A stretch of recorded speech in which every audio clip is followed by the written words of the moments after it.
Eddie, the potential rivalry between these two, where does it sit amongst the great rivalries we've had, potentially, because obviously the build-up hasn't actually properly started yet? Yeah, it's not pleasant.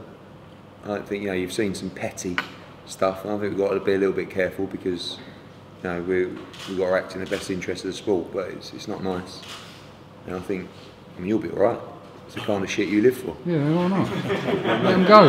So, but these boys might think a little bit differently, But no, it's what's going to sell the fight. There's history, there's bad blood, there's rivalry, there's. And you might not have seen the fight before you did it. I think Brian Minto, he's reasonably experienced, and he's not a mug, and he's quite awkward because he's so small. I thought Dylan did okay. I think there's a lot of pressure on him as well, because he's not really been in that situation before. He walked out in front of 14,000, and he hasn't boxed in that kind of arena before. And everybody's talking about the Anthony Joshua fight, so he hasn't had the experience in his career to deal with what's happening right now. And I think that was one of the problems that he had. I think he was a little bit keen to impress. But he can punch hard. He hurt him badly with a knockdown, and the final knockdown, most people thought it wasn't much of a shot, but it was a big right hand and left hook to the top of the head. And if Minto wanted to quit, he could have done it in the second round, easy. But he's dangerous. Dylan's dangerous, but I wouldn't like to be getting in the ring with this man.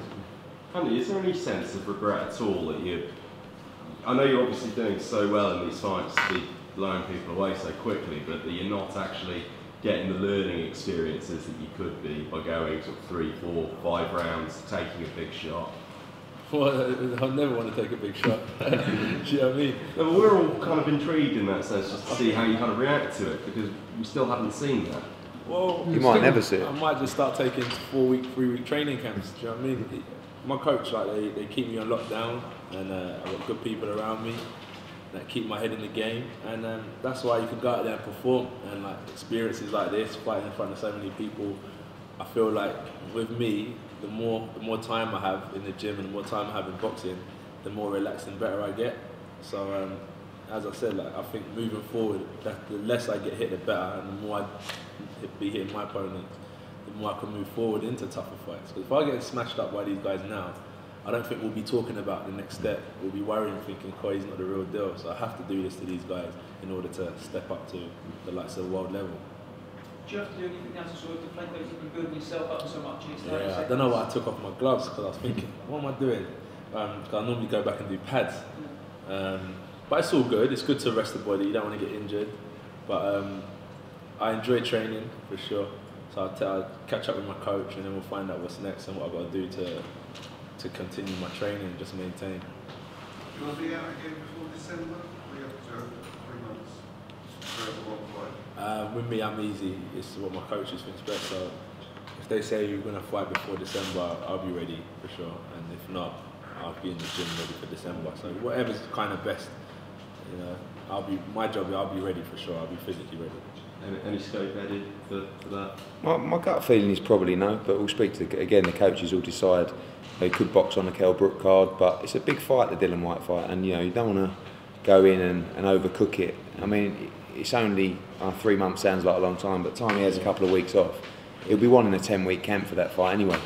So he's just, I know tonight was a minute, but I've seen how hard he's trained for this one, and we're approaching now. I mean, he'll never have another fight under 12 rounds in supposed duration, but every fight will be a championship fight now, so I don't think you're going to see him boxing every 6-7 weeks. And my gut feeling is move on to the December 12th, but again, the coaches will decide.